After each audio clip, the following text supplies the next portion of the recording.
সকাল থেকে উঠে আমার তো কোনো কাজ হয়নি, ঘর ঝাঁটাই দিতে পারিনি, তাই একজন ঘর ঝাঁট দিচ্ছে।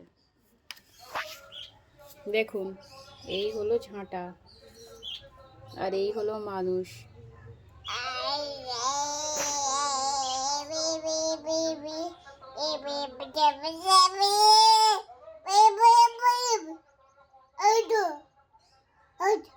কেমন করে ঘর ঝাঁট দিতে হয়?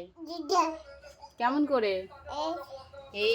এইভাবে পা দিয়ে মারিয়ে মারিয়ে ঘর ঝাঁট দিতে হয়? হ্যাঁ,